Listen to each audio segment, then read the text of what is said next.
A ver, ¿cómo se cuenta la historia de un lugar? No siempre es con documentos oficiales o grandes monumentos, ¿eh? A veces, la historia más real, la más auténtica, se teje con las voces de su propia gente. Hoy nos metemos de lleno en la historia de Becar, un pueblo en Argentina, pero lo vamos a hacer a través de los ojos y la memoria de sus habitantes. Y para eso, nos vamos a guiar por el libro Becar, Recuerdos y Vivencias, de Andrés A. Parodi. Y para arrancar, empecemos con una idea que es potentísima. El prólogo del libro nos regala esta cita, que es el corazón de todo. Nos recuerda algo fundamental. Mucho antes de que existiera la historia escrita, existía la historia contada. Ese ritual de pasar de abuelos a padres y de padres a hijos los relatos, que nos dicen quiénes somos. Es una necesidad humana, saber de dónde venimos para poder entender mínimamente hacia dónde vamos. Y esa necesidad, justamente, fue el motor para el autor, Andrés A. Parodi. Su libro no nació en un archivo ni en una biblioteca. Nació en la sobremesa, en la cocina de su casa, escuchando las historias de sus padres y abuelos.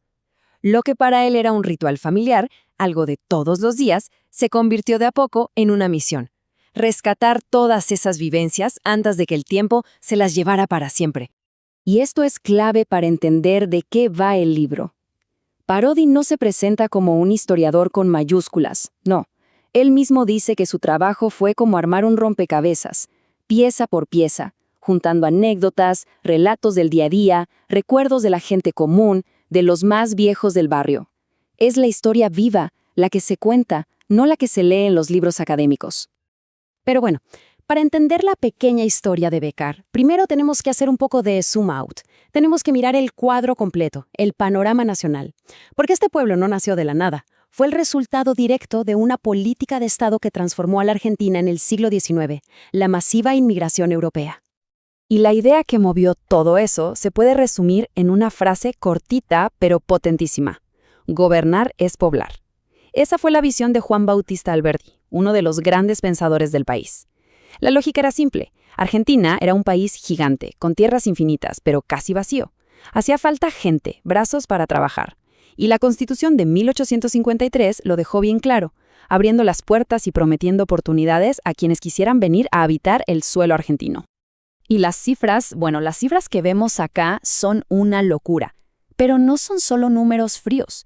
Detrás de cada uno de ellos hay un viaje en barco, una despedida, un montón de sueños y esperanzas. Fíjense, entre 1857 y 1910 llegaron casi 3 millones de personas más de las que se fueron. Fue una transformación demográfica y cultural a una escala monumental. ¿Y de dónde venía toda esta gente? Este gráfico nos lo deja clarísimo. La gran mayoría, casi el 60%, venían de Italia. Y después, casi un 20% de España. Esta presencia tan fuerte, sobre todo italiana y española, fue la que le dio forma a la identidad cultural de muchísimos pueblos.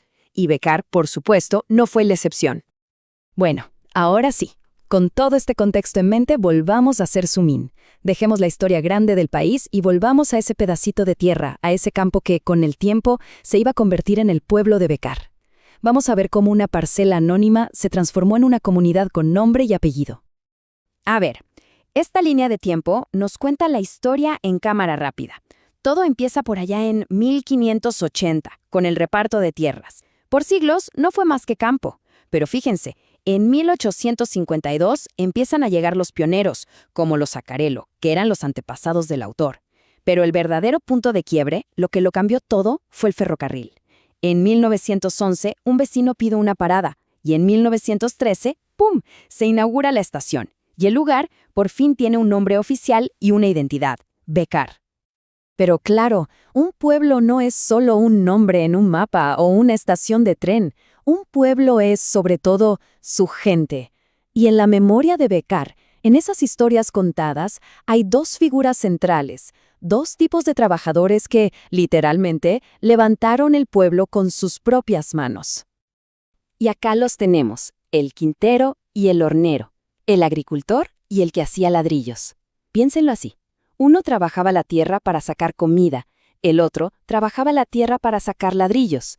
Sus trabajos eran totalmente complementarios, y los dos eran fundamentales. Uno le daba de comer a la gente y el otro le construía el techo.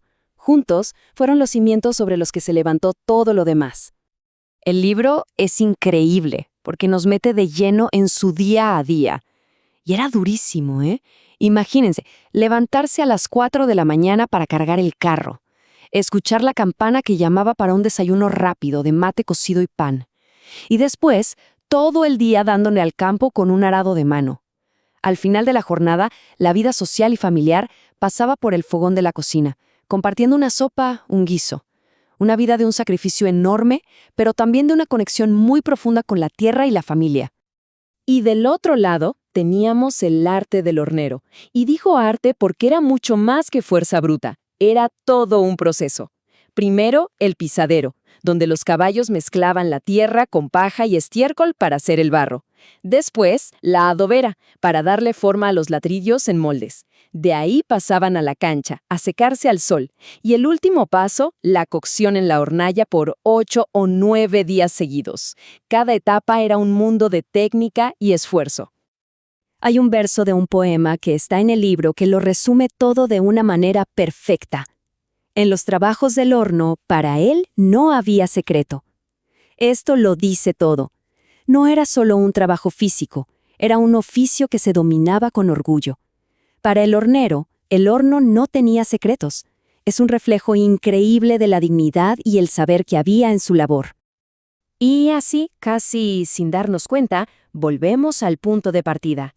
Bécquer se construyó con sudor, con tierra, con ladrillos, es cierto, pero su verdadera esencia, su alma, está guardada en algo mucho más sutil, más intangible.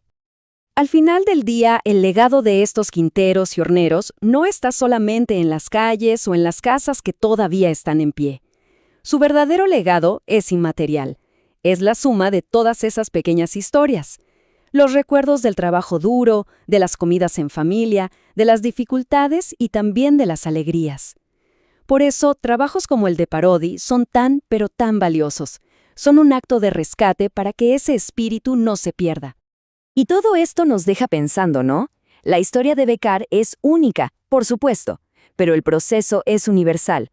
Cada lugar, cada barrio, cada comunidad está construida sobre una base de recuerdos y de relatos.